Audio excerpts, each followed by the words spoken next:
I'm a hippie. I'm radical. I'm a hippie. But there's this word, I love this word, groovy. I use it all the time. I used to use it as a kid when in the late 60s when I was in probably grade school, junior high school, and high school. Groovy. We used that word. It was just a word you used all the time in those days. Then I kind of lost touch with that word for many years. And later in my life, I had a girlfriend, Jenny, and we had a relationship going. And the thing about her, she would use this word groovy all the time. And I go, wow, that's the coolest word. I used to use that word. Well, I started using that word again. I brought it back into my vocab. And I've actually started a book. I don't know when I'm going to finish it, but it's all on the word groovy. Because I found out there's groovy, there's groovalacious, there's groovalating, to be groovalating, groovatine. There's all kinds of ways to look at groovy, and it's such a powerful word. So you'll hear me rap more on groovy. With groovy, of course, love. Peace and love. Well, I'd rather say love and peace.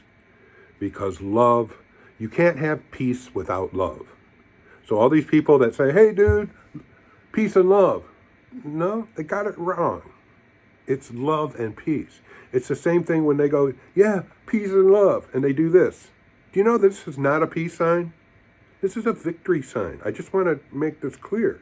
When you put your fingers together, that's peace. That's like two people together, two beings, thought, dualism together. Peace. Peace and love, your heart, love. We got these symbols. But I just thought I would say that. Love and peace, that makes more sense to me. But bringing love and peace into your guitar playing, into your practice time, into your life, into your mindfulness, that could be really, really good. Yeah. Think about it. What better thing could you bring into your practicing and your love of music? Just love and creating peaceful moods. And when people are agitated and upset, to be able to soothe them, maybe with some music, something really pretty. Not to be offensive. So all of that's mindfulness. This word, perseverance. I love that word. That kind of goes along with, don't you think, commitment and challenge? Perseverance. I love that word. You don't give up. You have to be focused and diligent and perseverance. Persevering, to be persevering. You just don't give up. You just keep going. I love that word. Patience. Not everything happens when you want it to happen, or it's not going to happen when you think it's going to happen sometimes. Sometimes, yeah. Sometimes it works out that way. But sometimes we have to relax or either laugh with a little bit of humor and go, wow, this is going to take a while.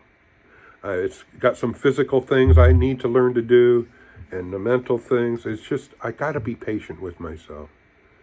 And to learn this song, it's really hard. It's got some difficult things about it, technique or chords or whatever it may be, or the riffs are, I got to be patient. I've got to find out what other things I need to know to make it easier for me to learn this. So patience is a value, a gift maybe, of yourself, of your mind, that you need to, hey, wait a minute.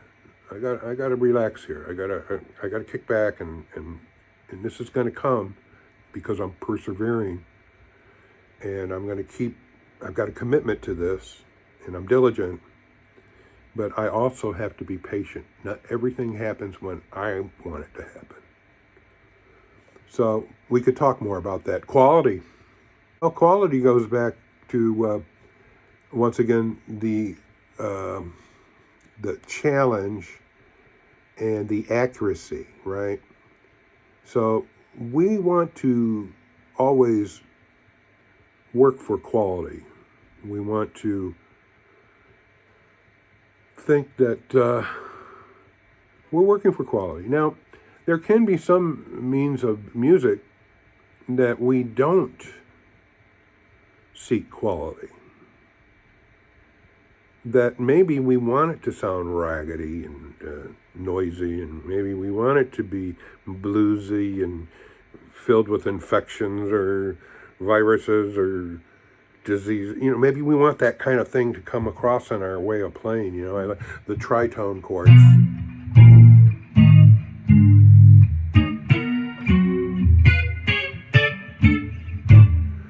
Wow, that's but quality, working on quality, to attain quality sometimes, when I work on Bach lute suites, or I love classical music and stuff like that, it's really difficult. I have to play for a year. I have to have that patience on just a piece of music. I want to play it bad.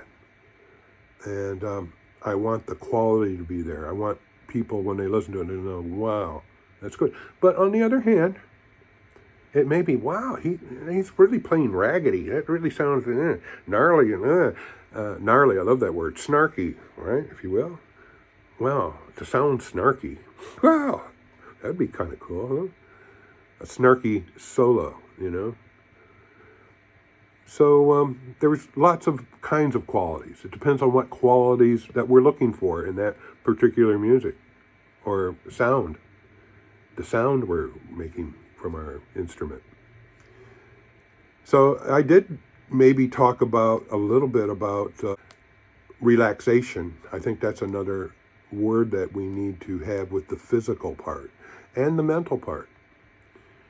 We have to learn to relax at the same time. And I've watched the greatest players like Julian Bream that I love, John McLaughlin, great super masters that I've watched play and learned from over the years. Segovia, the relaxed hands, the relaxed left hand, but we're powerful with it, but it's also like this, This is the art. The art is in relax. When you get tense, then everything sounds tense, and it's, to have that relaxation, and that may come of our thoughts, of our mental awarenesses, relaxing, not being poisonous in any way, negative, relax. And when you first start to practice guitar, maybe you want to play something that's relaxing, just to ease you, just to use the power of the music to settle you down. You've had a tough day or a tough morning, and hey, I need to just work on some mellow stuff here for a minute, these nice pretty little chord progressions or little things, and just kind of relax. So I talked about the word going on a musical safari, right? A safari of relaxation. What do you think about that? Wow. What kind of adventures and discoveries could we make? Security. Security is a word that, if you're going to play in a band, those fellas are musician mates, the gals, whatever, they're counting on you. They have they want to have a security about you that you're going to do your job, that you're going to play your part so they can play with you. Have you played something enough times where you're secure about it? That, wow, I know this scale or this arpeggio or this riff so well that I'm just secure. I can play it any time, day or night, and always play it great. That's security. I like that in my students when they can work for that challenge of security. Of, wow, I know at any time so-and-so could play that riff. She never messes it up. She always plays it great. She can play it at any speed. Or he can do it, in any key. I'm secure about that. Can do it in any key with any chord. Wow, security. It's a great word to have in your practice, right? Working for that I'm secure, that I can be trusted to play this correctly. So it's attainable. We have to be mindful of it. And finally, I'd like to use a word called visualize. Well, I think visualization is really, really important. And as you can see, I mean, look at me. Look at this. You know, I got a guitar that turns colors, and you know, I got all this. You know, I'm in a psychedelic hippie pad here. You know, but to me, visualization. I visualize my environments, and they help me maybe feel relaxed, help my conditioning, help my mindfulness, because I don't want to be in an environment that's crazy. You know. I want to visualize. So there is the reality that we are visualizing, but then there are, like when I played that chord progression earlier, you know, and I did this little thing where I was playing this